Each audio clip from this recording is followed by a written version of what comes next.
तमाम कबूतरबाज भाइयों को मेरी तरफ से अस्सलाम वालेकुम। उम्मीद करता हूँ कि सब दोस्त खैरियत से होंगे। लो जनाबे वालिया माशाल्लाह शौक कर लो। पट्टी वाले पीस है, कई भाई छतरी वाले भी आखते, कई भाई पट्टी वाले भी आखते। शौक कर लो, जिस भरा चाहिए हुण मेरे नाल राबता भी कर ले, चाहे वट्सअप ते कर ले चाहे कॉल ते कर ले, परिंदे मिल जाएंगे इंशाल्लाह। ये टोटल 11 पीस आ। शौक करते जाओ। इन्हां च बच्चे भी आ ते वड्डे पीस भी आ। ये टोटल 11 पीस आ। 3-4 पीस वड्डे होने, बकाया पट्ठिया पट्ठे आ। इन्हां च का लखे 3 पीस आ, बकाया पी लखे।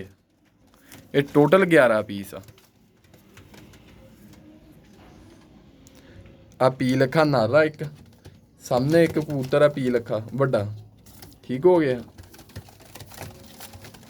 एक आ कबूतर आ पी लखा वड्डा, बकाया पट्ठिया पट्ठे।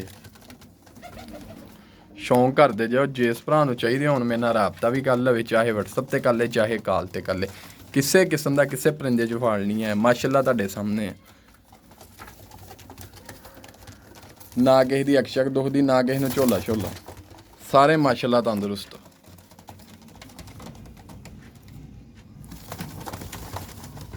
ते रेट इन्हां दा 400 रुपये पर पीस।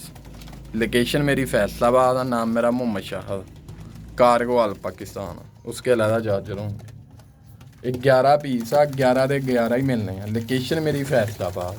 Call number 0312 25408।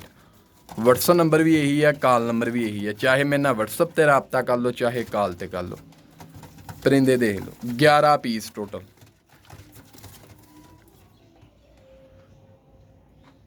कल्ले कल्ले पीस का शौक कर लो। उम्मीद करता कि भरावां ने शौक कर लिया होना। अल्लाह खैर करे। इंशाल्लाह फिर तुहाडी खिदमत च दोबारा हाज़र होऊंगा। इजाज़त चाहता हूँ। ओके जी, अल्लाह हाफिज़।